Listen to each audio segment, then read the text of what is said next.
Good morning mga kaibigan. Ang ating pong vlog ngayon ay ito po ay isang bee farm na tinatawag nilang Balay Buhay sa Uma, na kung saan po ay located dito somewhere in Bulusan, province of Sorsogon.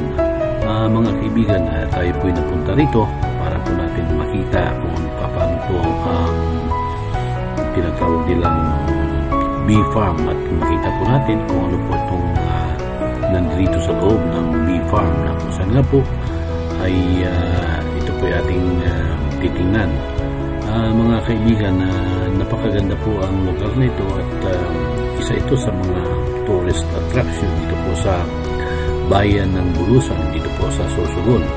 At napakaganda po mga kaibigan, at kayo po mag-i-enjoy sa kakapanood ng bees, na kung saan nga po ay ito pong kinukulan po nila ng honey bee na tinatawag. At sa ngayon ay tayo po ay nasa part 1, at iyo pong makikita po natin kung paano po nila inaalagaan itong bee, na kung saan nga po ay napakaganda pong tingnan.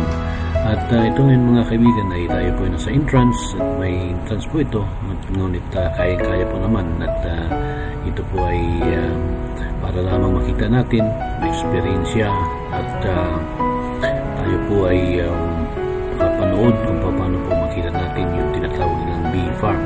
So ito po mga kaibigan ay nasa, ulitin ko po, nasa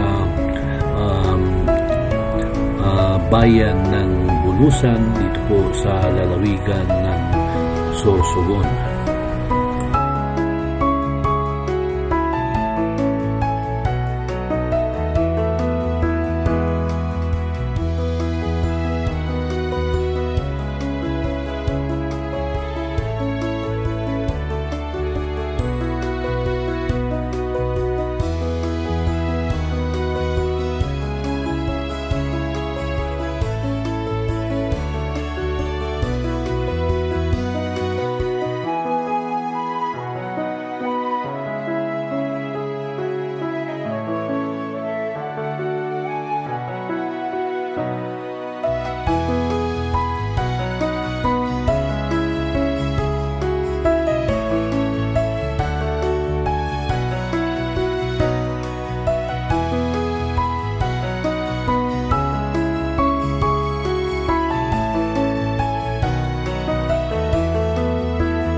Ito po mga kaibigan ang beehive o bahay pukyutan, na kung saan nga po ay bawal tayong makapasok dahil nga po baka tayo ay makagat ng pukyutan. At napakalawak po ito mga kaibigan, at yan nga po, at napakaganda pong tingnan, ngunit kailangan po ay may ingat lang po, dahil nga po nangagat din itong mga pukyutan na nandito, o yung bee na nandito.